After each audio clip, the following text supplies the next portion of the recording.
부동산 가격이 오르면 뭐합니까? 한국 주식 가격이 오르면 뭐예요? 글로벌리 봤을 때 원화 가치가 떨어지면 원화 표시 자산의 가치가 떨어진 거나 마찬가지거든요. 서울의 아파트가 너무 비싼 거죠. 13억이란 말이에요. 못 사는 거예요. 그러면 현금 부자만 사라는 건데, 아니 부모님이 돈을 물려주지 않고서 어떻게 맞벌이로 23억을 누가 마련을 하냐고요. 그런데 해외는 의외로 싸요. 선택지가 굉장히 다양하다. 본인의 취향이라든지 예산에 맞춰서 고를 수 있는 주와 도시가 굉장히 많아요. 외국인에게도 대출이 70%까지 가능하거든요. 정부가 부동산 관련해서 공급을 하겠다는 정책은 낼 수 있겠지만 정권에 따라서 이런 정책의 기조가 바뀐다든지 그런 변수가 없거든요. 그러니까 많은 자산가들이 눈을 돌리고 있습니다. 글로벌 시각을 가지게 되시면 원화 표시 자산으로만 내 포트폴리오가 구성되어 있다? 이거 정말 위험한 거예요.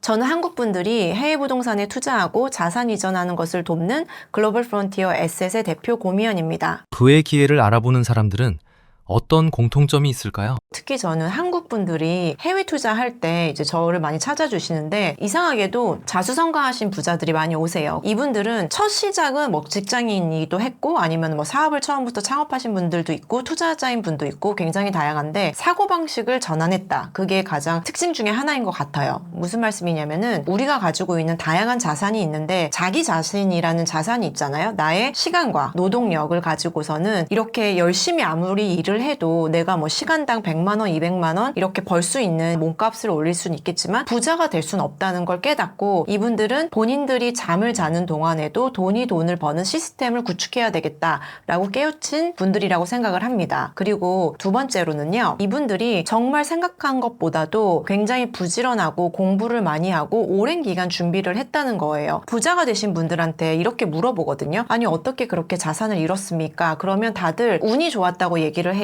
그런데 사실 운은 준비된 사람한테 오는 거거든요. 아무한테나 오지 않아요. 이분들을 보면 뭐 정말 책도 많이 읽고 스스로 공부도 많이 하시고 본인이 관심이 있는 분야에 있다고 하면은 정말 끝까지 이해하고 본인이 파악할 때까지 오랜 기간 공부하고 준비를 했다는 걸 알게 됐고요. 왜냐면 우리가 요즘에 유튜브에서 일단 실행해, 일단 투자해, 그만 망설이고 일단 뭐 작은 거 하나라도 사봐, 이런 얘기를 저는 정말 무책임하다고 생각을 해요. 왜냐면 본인이 잘 알지도 못하고 파악도 되지 않았는데 무작정 남들이 좋다고 해서, 남들이 여기에 투자하라고 해서 뛰어들었다, 투자했다, 이거 정말 위험한 거거든요. 어느 정도 기본기를 다질 수 있는 준비와 공부를 해야 된다라는 말씀을 드리고요. 세 번째로는 뭐 계속 공부만 하는 사람들이 있어요. 그런데 어느 순간은 100점짜리의 투자처라든지 어떤 100점짜리 사업 아이템을 찾지 못했어도 일단은 실행을 해야 됩니다. 그런데 굉장히 안타까운 사례들이 있어요. 뭐냐면 저도 다양한 이런 투자자 모임에 나가 있는데, 저는 이제 다른 쪽은 잘 모르고 부동산 전문가니까 부동산 쪽만 보면 정말 백마탄 왕자님을 기다리듯이 100점짜리 부동산을 계속 찾는 분들이 있어요. 그래서 예를 들어서 내가 뭐 어떤 건물에 관심을 가졌다, 같이 공부를 시작한 지 5년이 됐는데 이거는 이 정도면 이분은 사야 돼. 그런데도 마치 안 사야 되는 이유를 찾는 사람처럼 흠을 결국엔 찾아내는 거예요. 그런데 이게 아무리 공부가 되더라도 100점짜리가 아니고 7, 80점짜리라고 하더라도 실행을 하지 않으면 결코 내 것이 되지 않고 거기에서 내가 얻을 수 있는 교훈도 없고, 그래서 많은 분들이 완벽함을 추구하는 게 아니라 어느 정도 준비가 됐다고 생각하면 결정을 내리고 실행을 했다라는 공통점을 찾았습니다. 부자가 되려면 무엇을 하고 무엇을 피해야 할까요? 저는 다이어트하고 비교를 해볼게요. 제 고객분 중에 한 분이 다이어트 프로그램으로 굉장히 그 브랜드를 확장하시면서 성공하신 분이 있어요. 그분이 이런 얘기를 하는 거예요. 다이어트를 할 필요가 없는 사람들이 다이어트를 더 잘하고 다이어트를 꼭 해야 되는 분들이 실패하고 요요가 온다는 거예요. 그게 너무 안타깝잖아요. 그분이 이제 다이어트 해주시는 분이니까 그 원장님이 얼마나 다이어트를 시켜주고 싶겠어요. 근데 그게 왜 그러냐면, 부자가 된 사람들이 더 부자가 되고 더 가난한 사람들은 더 가난해질 수밖에 없는 것과 비슷하거든요. 그러니까 무슨 말씀을 드리고 싶냐면, 우리가 다이어트를 성공하려면 해야 될 것과 하지 말아야 될 것이 있잖아요. 이 두 가지를 부자가 되기 위해서 좀 비교를 해보면, 우리가 일단 다이어트를 해야 되겠다고 목표를 설정하면 유혹을 하는 것들을 없애야 되잖아요. 그러니까 환경을 바꿔야 된단 말이에요. 그래서 하지 말아야 될 거, 뭐 탄산음료라든지 뭐 설탕이라든지 이런 살찌게 하는 탄수화물들, 이런 거를 냉장고와 우리 주방에서 빼야 되잖아. 그러니까 마찬가지로 나를 계속 가난하게 만드는 만드는 것들, 예를 들면 나를 유혹하게 만드는 과시형 소비라든지 내가 나를 위해서 살아야지 누군가에게 잘 보이기 위해서 있어 보이는 것들, 명품이라든지 뭐 사치스러운 뭐 차, 뭐 여행 이런 것들을 어느 정도는 목표를 달성하기 전까지는 좀 지양하고 그런 것들은 좀 피해야 되지 않을까, 좀 인내심이 필요한 거죠. 그래서 다이어트하고도 비슷한 면이 있고, 두 번째로 이것도 환경 중에 하나인데 그런 어울리는 사람 인적 환경도 바꾸어야 된다고 생각을 해요. 만약에 왜 우리 친구들이 친하고 어렸을 때부터 같은 비슷한 환경에서 공유했던 친구들 정말 너무나 소중하지만 잘 냉정하게 생각을 해보란 말이에요. 왜냐면 우리 친구들이 투자를 한다고 했을 때 주변에서 가장 많이 말려요. 너 그거 잘 알고 하는 거야? 사기당하는 거 아니야? 너 잘못 투자했다가 진짜 물린다. 부동산 안 팔린다. 부동산 이제 폭락할 거야. 뭐 예를 들면 이런 말들을 하는 주변 친구들이 분명히 있어요. 그리고 그 지인들이 간혹 너무 소중한 가족이기도 해요. 그런데 어느 순간은 만나는 빈도수를 줄인다든지 뭐 나의 어떤 공부하고 있고 준비하고 있고 그런 나의 어떤 계획을 굳이 일일이 다 공유할 필요는 없잖아요. 그래서 차라리 나의 발목 잡는 주변의 지인들이나 친구들을 내가 목표를 달성할 때까지는 어느 정도는 좀 거리를 두고 덜 만나고 덜 교류를 했으면 좋겠다라는 말씀을 드리고 싶습니다. 그리고 꼭 해야 될 거에 대해서 두 가지를 말씀드려 볼게요. 첫 번째로는 저는 자수성가한 부자들을 많이 만났다고 했잖아요. 이분들이 부모님한테 물려받은 게 딱히 없거든요. 그런데 그분들을 잘 보면 어느 누구도 단 한 명도 빠짐없이 최소 5년에서 8년 정도는 본인의 뼈와 살을 갈아 넣는 정말 인고의 시간을 거쳤다는 거예요. 정말 본인의 어떤 전문성을 개발하기 위해서 주변의 어떤 신용과 신임을 얻기 위해서 5년에서 8년은 정말 잠도 줄여가면서 차곡차곡 하면서 쌓아 올리는 노력이 뒷받침됐다라는 걸 말씀을 드리고 싶습니다. 두 번째로는 앞에 말씀드린 거하고 비슷한데 인적 환경을 어느 정도까지 바꿔야 되냐면, 최근에 미국 투자 자문을 해드렸던 원장님인데 너무 특이했던 케이스가 있어요. 뭐냐면 의사분들이 공통점이 뭐냐면 굉장히 공부를 열심히 하셨잖아요. 그러다 보니까 재테크 투자도 의사들끼리 모여서 소규모의 스터디 모임, 그런 재테크 투자 동아리 같은 이런 모임을 만들어서 믿을 수 있는 사람들끼리 같이 공부하고 같이 투자하는 성향이 있어요. 그런데 이분은 8년 동안 프랜차이즈 병원 4개를 만들 때까지 본인이 연애도 안 하고 놀지도 않고 주말까지도 뼈를 갈아 넣어가지고 그 병원을 확장을 한 거예요. 그래서 뭐 직원이 한 병원당 뭐 80명 이상인 병원도 가지고 있거든요. 근데 이분이 본인은 부자가 되기 위해서 의사라는 직업을 선택한 거고, 의사가 같은 시간을 투자했을 때 가장 많은 시드를 단시간에 벌 수 있기 때문에 선택한 거지 의사로 남고 싶진 않았대요. 이분은 이제 전업 투자자가 꿈이었던 거죠. 그래서 의사 친구는 2명밖에 없대요. 그리고 오히려 증권가라든지 아니면 코인하는 친구들 중에서 정말 의외로 잘하는 친구들이 20대 개발자 출신이라든지 정말 덕후처럼 채굴부터 시작했던 친구들 있잖아요. 그래서 코인에 미쳐있는 그런 젊은 친구들이 많거든요. 그래서 자기보다 나이가 정말 15살 이상 어린 친구들한테 가서 배웠다는 거예요. 이분은 투자를 했던 분야가 미국 주식하고 코인이거든요. 그래서 돈을 벌면 버는 족족 다 미국에 한 5개에서 8개의 우량 주식을 사고 비트코인만 계속 샀다는 거예요. 그래서 본인이 만약에 제일 잘하고 싶은 어떤 분야가 있다면 그 분야에 제일 잘하는 사람들이 어디에 모여 있고 누구인지를 명확하게 판단하고 그 사람들과 더 자주 만나고 노출하고 더 많이 교류하면서 영향을 받은 거죠. 그렇게까지도 이제 본인이 익숙했던 인적 환경까지 바꾸었던 사례를 말씀드리고 싶습니다. 자수성가한 부자들의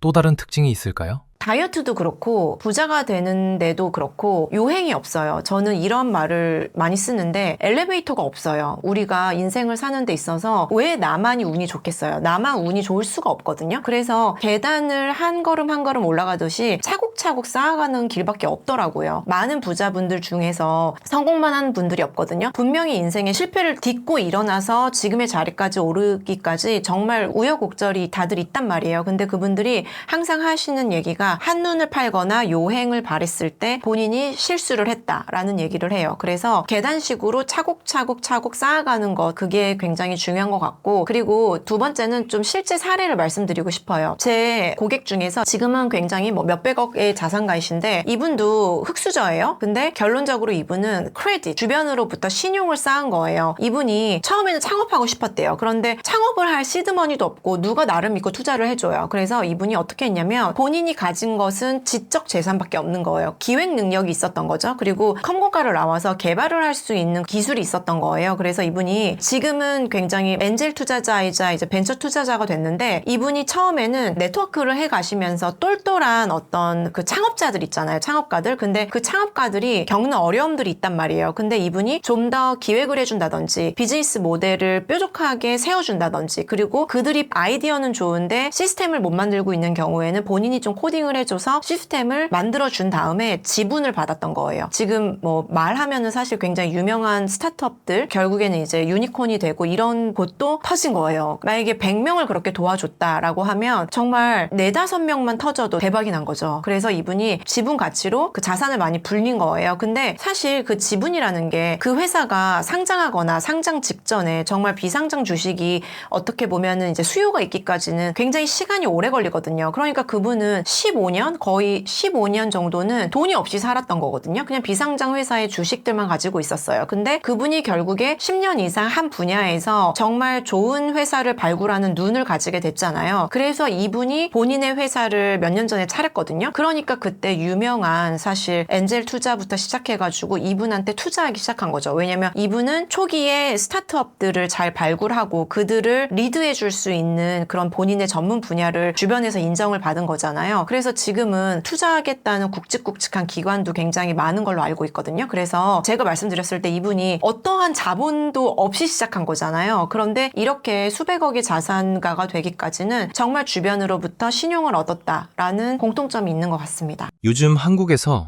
해외 부동산에 관심이 많은 이유가 뭘까요? 이유가 여러 가지가 있는데요. 왜 우리 자산가분들이 굉장히 보수적이고 신중하니까 한 가지 이유만으로 해외 부동산에 눈을 돌리진 않거든요. 근데 뭐니 해도 가장 심각한 건 세금이에요. 우리나라 부동산 관련해서 세금이 너무 높거든요. 그 아무리 우리가 10억을 벌었다고 하더라도 만약에 세금을 내가 7, 8억을 냈다? 아무 의미 없잖아요. 이런 얘기들은 많이 해요. 아, 우리나라만큼 시세 차익이 잘 나는 나라가 없다. 그 말도 맞아요. 근데 이걸 실제로 누리기 위해서는 1주택자로서의 신분을 계속 유지해야 되고, 그리고 만약에 내가 그 집이 실거주용 집이다 라고 하면 아무 의미가 없죠. 그냥 기분만 좋은 거예요. 그리고 지금 보유세를 개편하는 움직임이 있잖아요. 그러면 나는 내 집에 살면서 이 집이 뭐 5억 하던 게 10억이 됐어. 그런다고 하더라도 내는 세금만 늘어나는 거거든요. 물론 이제 나중에 그걸 가지고서 노후에 마련을 한다든지, 그리고 뭐 상대적인 박탈감은 덜 할 수도 있겠지만 사실 이걸 재테크라고 볼 수는 없거든요. 그런데 이 세금이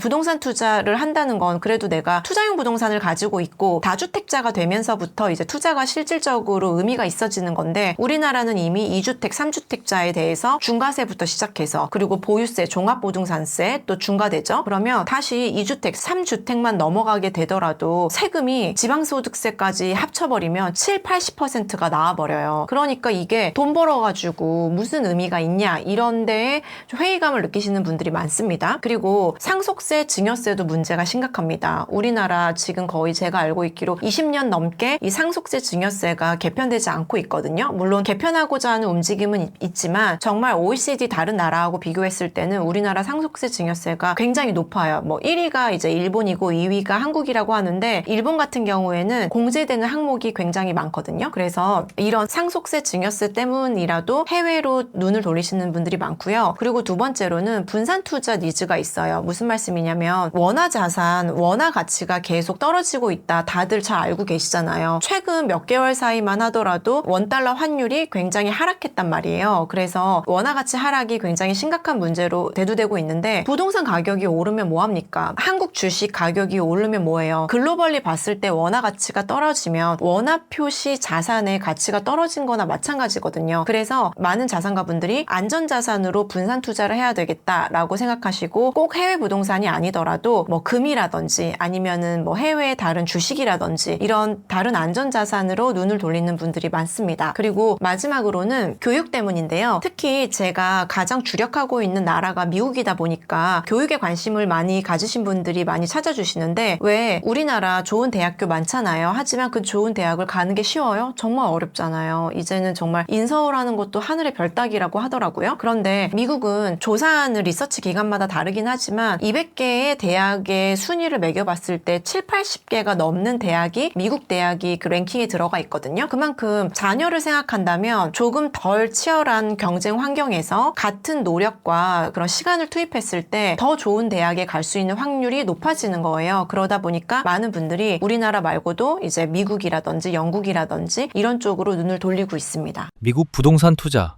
쉽게 할 수 있는 방법이 있을까요?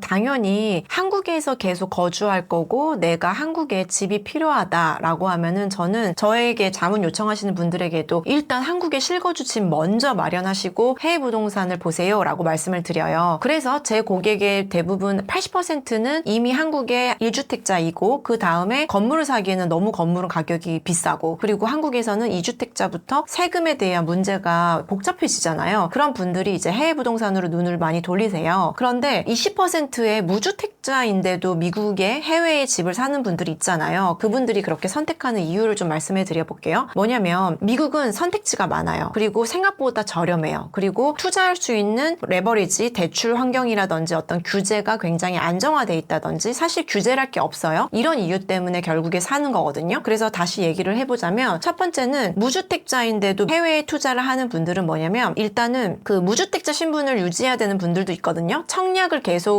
지원하시는 분들은 무주택자여야 되잖아요. 그래서 일부러 본인이 이제 청약 점수가 어느 정도 됐는데 당첨이 될 것 같다. 그런 분들은 한국에 일부러 내 집 마련을 안 하는 분들이 의외로 많고요. 그리고 두 번째로는 한국은 양극화가 심화되면서 선택지가 좁아지고 있고 다들 수도권, 서울, 또 한강벨트 라인으로 몰리고 있잖아요. 그리고 아파트 투자만 한단 말이에요. 그런데 우리 서울 아파트 평균 가격이 얼마인지 아세요? 10억이 넘어요. 13억이란 말이에요. 서울의 아파트가 너무 비싼 거죠. 못 사는 거예요. 그리고 이제는 금액이 높아질수록 지금 대출이 6억, 4억, 2억으로 더 줄었단 말이에요. 그런데 누가 25억짜리 집을 사는데 대출이 2억밖에 안 된다는 거예요. 이게 지금 말이 됩니까? 10%도 대출을 안 해준다는 얘기거든요. 그러면 현금 부자만 서울의 아파트를 사라는 건데 아니 부모님이 돈을 물려주지 않고서 어떻게 맞벌이로 23억을 누가 마련을 하냐고요. 그런데 해외는 의외로 싸요. 예를 들어서 사람들이 편견을 갖는 것 중에 하나가 미국의 집은 한국보다 훨씬 비쌀 거야 라고 생각하는데 전체 한국과 미국의 중위 가격을 비교해보면 미국이 높기는 해요. 하지만 미국은 평당가는 더 싸거든요. 미국은 땅이 넓잖아요. 그리고 미국은 50개의 주가 각기 다른 평균 가격을 가지고 있어요. 50개의 주가 다른 나라라고 보시면 되고 각기 다른 장점과 단점이 있기 때문에 나의 예산에 맞춰서 그 주를 선택할 수가 있어요. 굉장히 선택지가 다양하다는 거예요. 제가 지금까지 200분을 넘게 사드렸는데 어느 날 이제 제가 평균적인 구매 가격을 계산해 봤거든요. 근데 서울 아파트보다 더 저렴한 거예요. 그래서 절대적으로 미국의 집값이 싸다라는 걸 말씀을 드리고 싶고 그리고 두 번째로는 미국은 앞서 말씀드렸지만 선택지가 굉장히 다양하다. 본인의 취향이라든지 예산에 맞춰서 고를 수 있는 주와 도시가 굉장히 많아요. 그래서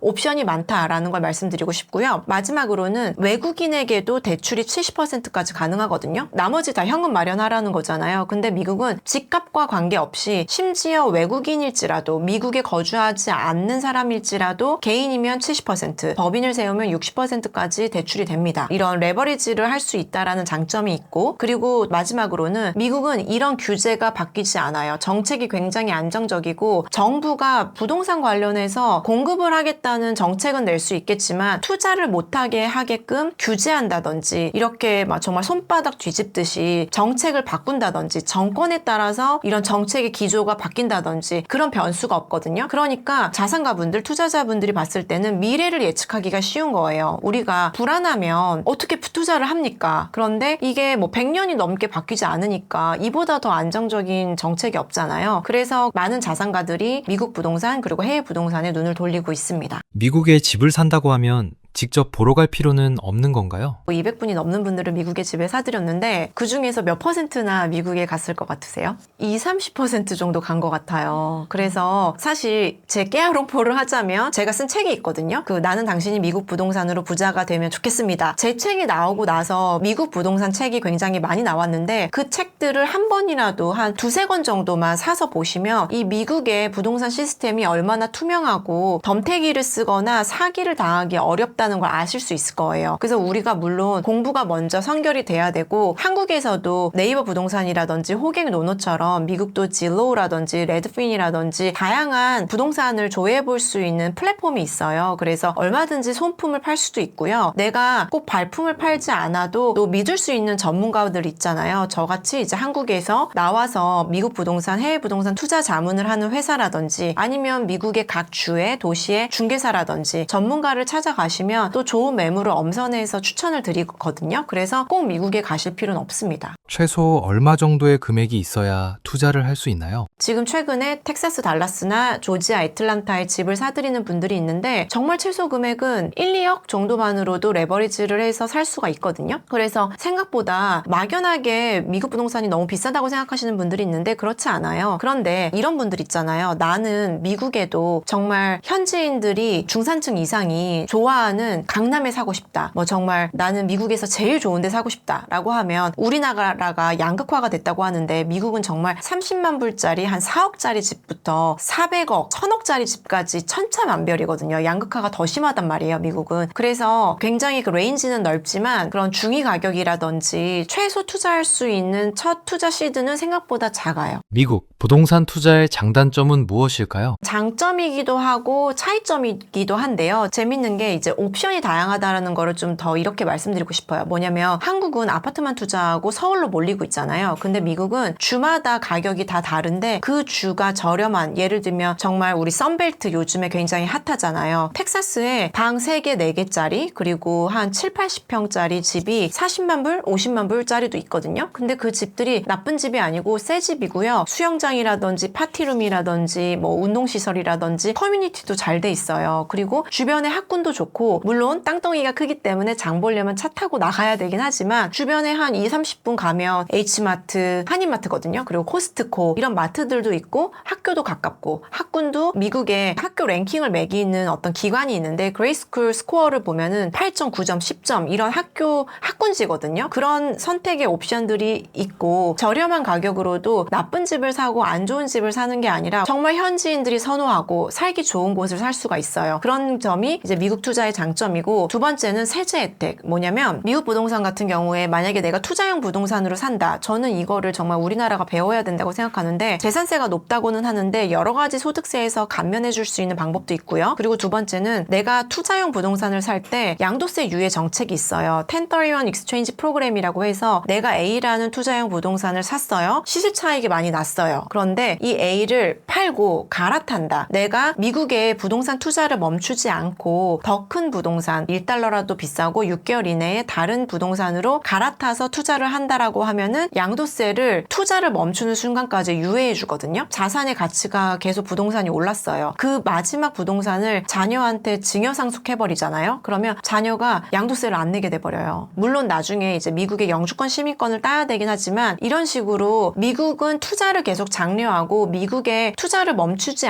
않게끔 이런 투자자들에게 다양한 지원 정책이라든지 세제 정책 그런 혜택을 주거든요. 이런 것도 굉장히 매력적이고요. 미국 투자의 장점 중에 또 하나는 이런 것도 가능해요. 뭐냐면 미국도 지금 집이 안정적이거든요. 같은 집을 사더라도 우리나라에서는 아무래도 월세 수익은 포기하게 되잖아요. 그런데 시세 차익형 투자를 우리나라에서는 많이 하시는데 나는 은퇴해서 달러 소득이 필요하다. 그런 분들에게 맞는 이런 월세 수익이 잘 나오는 안정적인 집과 지역이 있어요. 그리고 시세 차익형 투자가 필요해. 나는 우리 부부가 맞벌이고 아직 젊으니까 오히려 시세 차익이 많이 나면 좋겠고 그런 매달 들어오는 캐시플로우는 좀 적어도 괜찮아. 이런 분들이 살 수 있는 지역과 그런 집들이 있거든요. 그래서 본인의 어떤 투자 목적에 따라서 선택할 수 있는 선택지 옵션도 다양하다라는 장점이 있습니다. 우리가 장점만 얘기했잖아요. 그러면 단점이 뭐냐? 첫 번째로는 미국 부동산은 한국 특히 이제 서울의 아파트하고 비교했을 때는 시세 차익이 서울 아파트만큼 나진 않았거든요. 그래서 지난 10년 우리 서울 아파트 지금 10년 사이에 3배 이상 올랐잖아요. 그런데 많이 오른 곳들은 3배 정도 오른 것 같거든요. 그런데 미국은 지난 10년 동안 정말 많이 오른 곳이 2배 조금 넘게 오르면 와 정말 많이 올랐다라고 얘기를 해요. 그렇기 때문에 시세 차익 면에서는 조금 더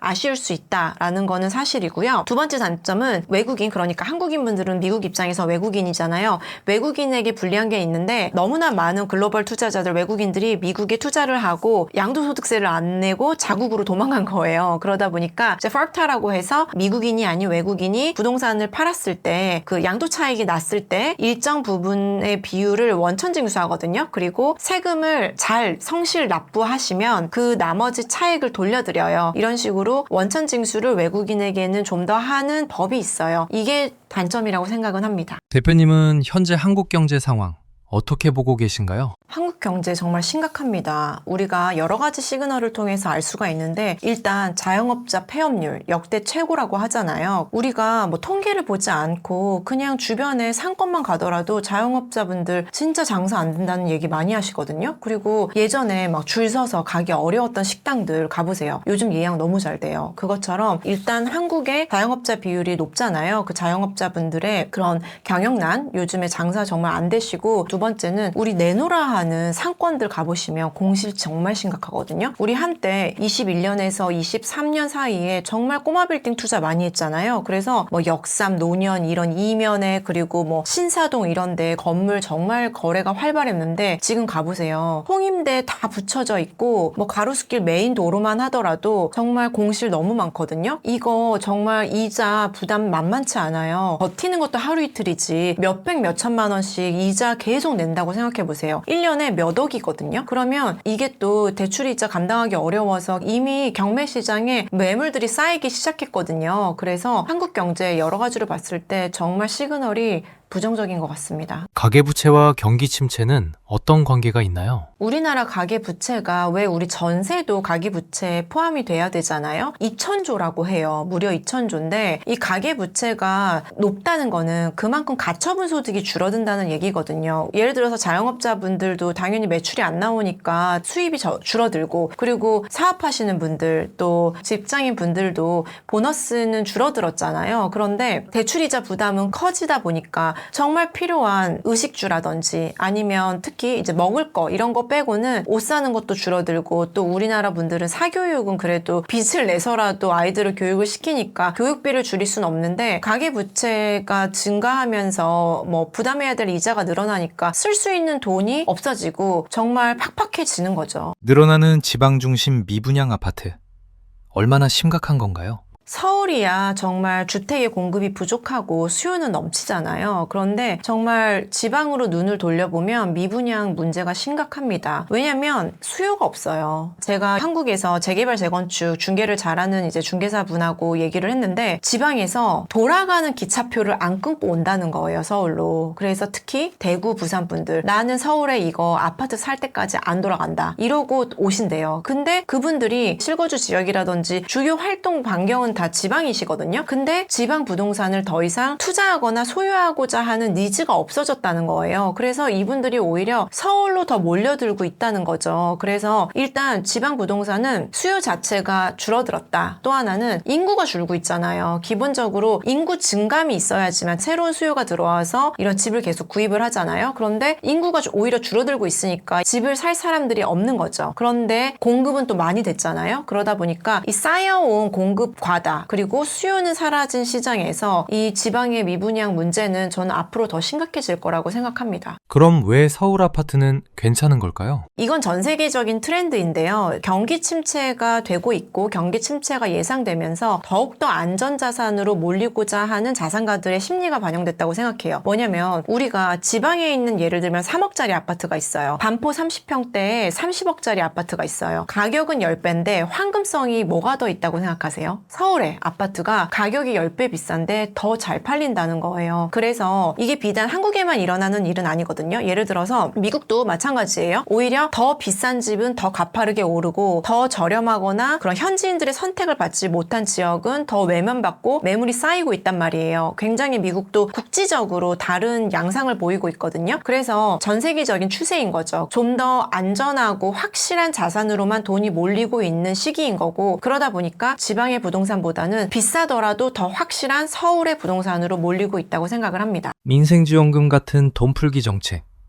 실질적으로 도움이 될까요? 단기적으로는 될 수 있죠. 그래도 소비가 살아나니까. 그런데 장기적으로는 인플레이션만 부추기는 결과를 낳을 거라고 생각을 합니다. 그런데 비단 우리나라뿐만이 아니라 전 세계적으로 확대 재정 정책을 펼치고 있거든요. 그러다 보니까 다른 나라들이 돈을 푸는데 우리나라라고 돈을 안 풀 수가 없어요. 왜? 게임 이론에 보면 죄수의 딜레마라고 해서 결국에는 둘 다 망하는 길이지만 서로가 망할 수 있는 길로밖에 갈 수가 없거든요. 그래서 인플레이션이라는 부작용이 있을 걸 알지만 온 세계가 지금 너나 할 것 없이 누가 더 많이 푸냐 제가 봤을 땐 경쟁하듯이 돈을 다 풀고 있거든요. 그래서 우리나라도 인플레이션이 올 거고 원화 가치 하락이 될 건 자명한데 돈을 안 풀 수가 없는 거예요. 그리고 저는 이제 해외 투자 자문을 하니까 원달러 환율에 굉장히 민감하단 말이에요. 그런데 이게 달러 대비 원화를 보니까 아 진짜 원화 가치만 하락했다라고 생각하시는데 실제로 달러 가치도 하락했거든요. 그러다 보니까 금이 요즘 최근에 많이 올랐잖아요. 전 세계적으로 화폐 가치가 하락하고 있는 건 전 세계적인 공통된 현상입니다. 한국 돈이 휴지 조각이 될 수 있다는 말,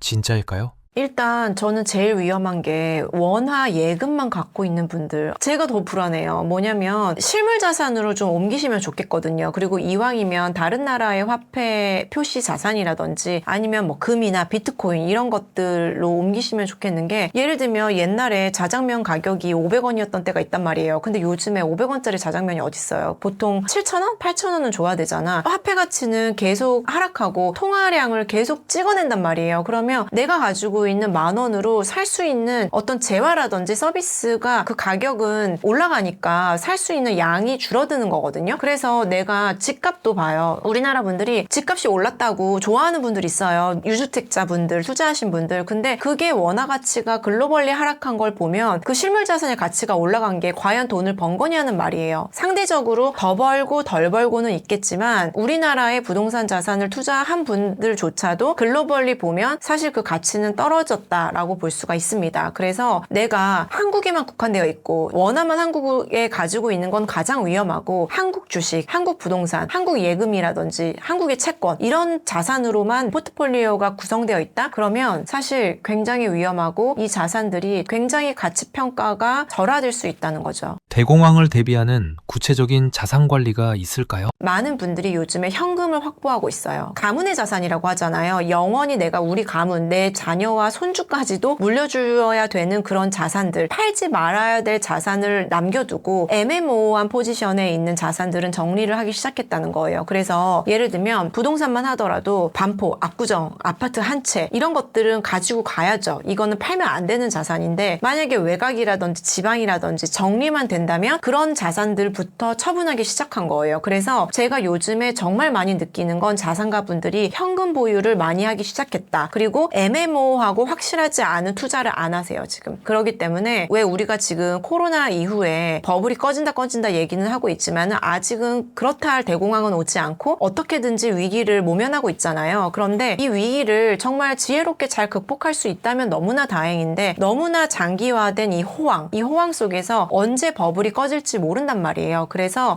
많은 분들이 현금 확보를 늘리고 있고요. 두 번째로는 분산 투자를 하고 있어요. 이 현금도 원화로만 가지고 있는 게 아니라 미국 주식 중에서도 우량 종목에 투자하고 있는 ETF라든지 아니면 정말 금에 투자를 하시던지, 그래서 부동산보다는 좀 더 황금성이 있는 그런 채권형 상품이라든지 이런 쪽에 투자를 하시고, 또 금리가 요즘에 인하되고 있기 때문에 너무나 이제 부동산 같은 경우에는 황금성이 떨어지니까 미국 부동산 주택 시장에 투자하는 리츠 상품에 투자를 한다든지 이런 식으로 굉장히 분산 투자를 다변화해서 포트폴리오를 가지고 가시고 있다라는 특징이 있습니다. 미국 부동산을 추천하시는 이유가 있으실까요? 일단 미국은 계속 성장하는 나라잖아요. 우리나라는 성장이 정체되어 있고 앞으로의 미래를 봤을 때 우리나라 GDP 성장률을 보면 0에서 1%를 계속 이제 전망한단 말이에요. 그런데 미국은 당연히 이를 상회하는 경제 전망 수치가 나오고, 두 번째로는 인구가 계속 늘어나는 나라예요. 우리나라는 인구 절벽, 정말 인구 소멸까지도 거론이 되는 그런 정말 안타까운 현실인데, 미국은 양질의 인구가 계속 증가하는 나라거든요. 미국 인구가 인구가 몇 명인지 아세요? 3억 명이 조금 넘는데 작년 한 해만 하더라도 미국은 무려 300만 명이 늘었어요, 인구가. 이 300만 명이 얼마나 많은 인구냐면요. 부산광역시의 인구가 300만 명이거든요. 그래서 미국은 이렇게 매년 앞으로의 전망치를 보더라도 한 300만 명 정도의 인구가 계속 늘어난다고 해요. 그런데 이 인구가 정말 불법 체류자라든지 못 사는 나라에서 돈이 없는 사람들이 오는 게 아니에요. 고학력자, 고소득자들이 미국으로 들어오고 있거든요. 왜냐면 트럼프 보더라도 반이민 정책을 펼치고 있잖아요. 지금 아무나 미국에 들어올 수가 없어요. 이 사람들이 뭐 중국, 인도, 중동, 유럽, 한국, 일본 다양한 나라에서 많이 배우고 자산을 많이 가지고 있고 미국의 국익에 도움이 되는 인구가 늘어나고 있어요. 그렇다 보니까 이 사람들이 오면 뭐가 있어야 되나요? 살 집이 있어야 되잖아요. 그리고 이분들은 돈이 없는 사람들이 아니거든요. 그러다 보니까 계속 이 미국 부동산에 대한 수요가 늘어나는 시장이다라고 말씀을 드리고 싶습니다. 그리고 미국의 베이비 부머 세대들의 자녀들이 지금 딱 29세가 됐거든요. 근데 미국에서 첫 집을 마련하는 나이가 29세예요. 그렇기 때문에 미국의 이민자가 아닌 미국 내에서도 집을 사고자 하는 수요가 계속 늘어나고 있다. 이런 면에서 미국은 성장하는 시장이다라고 말씀을 드리고 싶습니다. 그리고 정부 정책이 너무 까다로워요. 미국은 주택 공급을 하고자 정부가 어떤 민간에게 자유를 주기도 하지만은 공청회를 열어야 된다든지 이런 주택 공급을 하기 위해서 뭐 주변의 자연 환경을 해치지 말아야 된다든지 주택 공급하기 전에 예를 들면은 뭐 교통을 먼저 증설을 시켜야지만 공급을 하게 해준다든지 이런 식으로 정부가 요구하는 주택 공급을 위한 기준이나 규제가 까다롭다 보니까 공급을 할 수가 없었거든요. 그래서 공급은 부족한데 뭐 미국 내에서도 그리고 미국 외에 이제 이민자들이 계속 들어오면서 수요는 계속 늘어나고 있다. 그래서 미국은 저는 가파르게 드라마틱하게 시세 성장이 일어나지는 않을 수는 있겠지만 앞으로 계속 지속적으로 우상향할 거라고 봅니다. 성공적인 미국 부동산 투자를 위해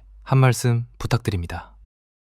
일단 첫 번째는 달러 투자가 된다는 거죠. 왜냐면 우리가 한국에서 돈을 벌어가지고 매번 달러를 바꾸는 게 사실 그렇게 쉽지 않거든요. 아무리 부지런한 분도 그렇게 못해요. 그런데 내가 미국에 집 사놓으면 내가 자는 동안에도 계속 내 집이 나를 위해서 일해주고 돈을 벌어주잖아요. 그러면 그 월세가 뭘로 들어와요? 달러로 들어오잖아. 내 통장에 달러가 꼬박꼬박 꽂히는데 제가 미국 부동산 투자를 처음에 했을 때 그때 환율이 1190원이었어요. 그때도 너무 비싸다고 생각하면서 제가 투자했거든요. 근데 지금 1430원, 1450원 이러잖아요. 그러면 이 달러 환 차익만으로도 얼마나 많이 올랐냔 말이에요. 그래서 저는 100% 모든 나의 자산을 달러로 바꿀 필요는 없지만 일부 하다못해 5% 10%라도 내가 자는 동안에도 이 시스템이 달러를 벌어들일 수 있는 그런 환경을 구축하라. 그런 측면에서 미국 부동산이 장점이 있다라고 말씀을 드리고요. 두 번째로는 부동산 투자자에게 유리한 투자 환경이 있습니다. 부동산 투자가 주식 투자 대비 장점 중에 하나가 있는데요. 저는 그게 두 가지라고 생각하는데 하나는 레버리지를 할 수 있다는 거죠. 대출을 받아서 내가 가진 시드보다도 더 큰 집을 살 수가 있고 그 집이 시세 차익이 나면 대출금은 동일한데 그 시세 차익은 내가 다 가져가는 거잖아요. 그게 이제 레버리지 효과인데 그게 가장 큰 장점이라고 생각을 하고 두 번째는 부동산이라는 거는 시세 차익도 오르지만 매달 월세 수익률 두 가지 두 마리 토끼를 다 가져갈 수 있잖아요. 그게 이제 주식 투자 대비 저는 장점이라고 생각을 하는데요. 이제 월세 얘기를 해서 말인데 한국은 주택 아파트의 월세 수익률이 잘 나와봐야 뭐 3% 나오나요? 그런데 미국은 기본 3% 이상은 나와줘야 되거든요. 그게 왜냐면 미국은 전세가 없잖아요. 다 월세 시장이란 말이에요. 그런데 공급은 부족하고 또 미국으로 들어오고자 하는 미국에서 집에 대한 수요는 늘어나다 보니까 지난 1년 동안 이 월세 수익률이 엄청 올라갔어요. 또 미국이. 맨하튼 가보셨어요? 근데 이 맨하튼이 집값이 엄청 비싸다. 그리고 맨하튼은 전 세계의 강남이니까 월세 수익률이 굉장히 낮다라고 생각하시는 분들이 많아요. 그런데 저희 회사에서 지금 세 분 맨하튼 콘도 사드리고 있거든요. 이분들이 구입하시는 맨하튼 콘도에 비용을 다 떼고 월세 수익이 5%예요. 전 세계 강남인데. 그만큼 이거 제가 비용을 다 떼고라고 말씀드렸잖아요. 그래서 미국은 기본적으로 한국보다 월세 중심의 부동산 투자 시장이 형성되어 있고 투자자들이 월세가 나오지 않으면 부동산 투자를 안 하거든요. 그래서 기본적으로 월세가 형성되어 있는 수익률이 높아요. 있어요. 그게 또 미국 투자의 장점입니다. 또 마지막으로 세금 얘기를 좀 할게요. 세금이 부동산 관련 세금은 살 때, 보유할 때, 팔 때 생겨요. 그런데 우리나라는 살 때 취득세 일단 3, 4% 되잖아요. 그리고 2주택, 3주택자들이 투기과열지구에서 투자하기 시작하면 중과세 붙기 시작하잖아요. 근데 미국은 살 때 세금이 없어요. 뉴욕주만 맨션세라고 해서 1%에 100만 불 이상의 주택에 대해서만 세금이 붙는 게 있고 그 외에는 전 주가 거의 세금이 없고요. 보유할 때는 재산세하고 임대소득세가 있잖아요. 그런데 우리나라 재산세는 낮은데 뭐가 있나요? 종합부동산세가 있잖아요. 미국은 종합부동산세가 없습니다. 한국인이 해외 부동산 투자를 했을 때 주택수에 포함이 안 되거든요. 그렇기 때문에 한국에 있는 주택 대비 해외 주택을 샀을 때 주택수에 포함되지가 않기 때문에 종부세 자체가 나오질 않아요. 그리고 재산세 대상이 아니거든요. 그러니까 미국에는 재산세를 내시면 돼요. 50개의 주가 정말 저렴한 0.45%부터 2.21%까지 다양한데 정말 비싼 재산세인 주들도 있어요. 하지만 종합부동산세는 나오지 않고요. 임대소득세도 미국은 공제받을 수 있는 비용이 굉장히 다양해요. 그래서 특히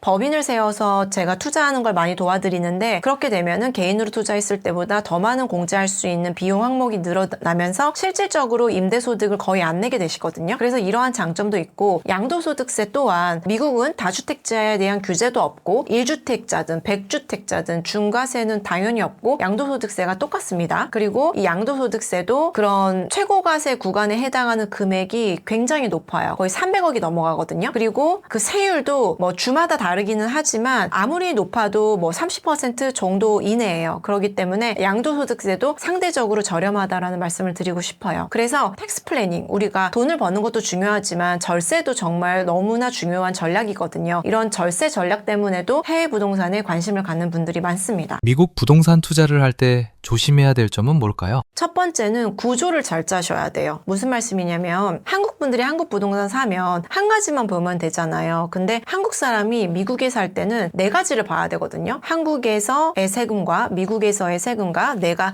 한국인인지 미국에 나중에 갈 것인지 이러다 보면 네 가지의 경우의 수가 생기고 또 내가 살 것인지 법인이 살 것인지 이렇게 되면은 아주 경우의 수가 많아져요. 그렇기 때문에 이제 크로스보더 딜이라고 해서 그러니까 한국에서의 전문가, 미국에서의 전문가 각 나라에서는 뛰어나지만 이 양국 간의 경우의 수라든지 여기서 발생할 수 있는 여러 가지 각종 이슈와 문제들이 있거든요. 이런 것들을 많이 해결해 본 저 같은 전문가를 찾으셔서 제가 아니더라도 이런 딜을 이런 거래를 많이 해본 전문가분들이 계세요. 내가 돈을 많이 벌면 뭐해요? 누수가 되는 비용이 많고 세금으로 다 내고 나면 의미가 없잖아요. 첫 단추부터 잘 끼우셔야 된다고 꼭 말씀을 드리고 싶습니다. 많은 자산가 분들이 저한테 오실 때 제가 가장 많이 묻는 질문 중에 하나가 투자 목적이 뭔지 여쭤봐요. 왜냐면 투자 목적이 정말 다양할 수 있거든요. 나는 시세 차익이 목적인지 실거주 목적인지 아니면 월세 수익이 목적인지 자녀를 위해서 사주는 건지 뭐 정말 분산 투자 목적인지 이런 본인의 투자 목적에 따라서 적합한 부동산의 유형과 적합한 도시를 제가 찾아드리거든요. 그래서 처음에는 막연하실 수 있거든요. 그런데 우리가 이렇게 이야기를 하다 보면은 마치 나의 취향을 찾아가는 길을 떠나는 여정이라고 말씀을 드리는데 부동산도 본인에게 맞는 조건에 부합하는 어떤 취향과 그런 대상이 생겨요. 미국 투자하실 때 이 두 가지만 조심해서 유의하셔라 라고 말씀드리고 싶습니다. 오늘은 한국 부동산 시장의 위기를 짚어보고 대혼란 속에서도 살아남을 수 있는 자산관리 전략에 대해서 이야기해보았습니다. 우리가 마주한 현실은 단순한 경기 침체가 아닌 복합적인 위기라는 사실 잊으시면 안 됩니다. 부동산 불패 신화가 깨지고 있는 지금 더 이상 과거의 방식에 의존하시면 안 됩니다. 지금이라도 늦지 않았을까 하는 걱정 대신에 지금부터라도 현명한 투자와 자산 분산을 통해서 여러분들의 소중한 자산을 지키고 다가올 위기를 기회로 바꾸시길 바랍니다. 지금까지 고미연 대표였습니다. 감사합니다.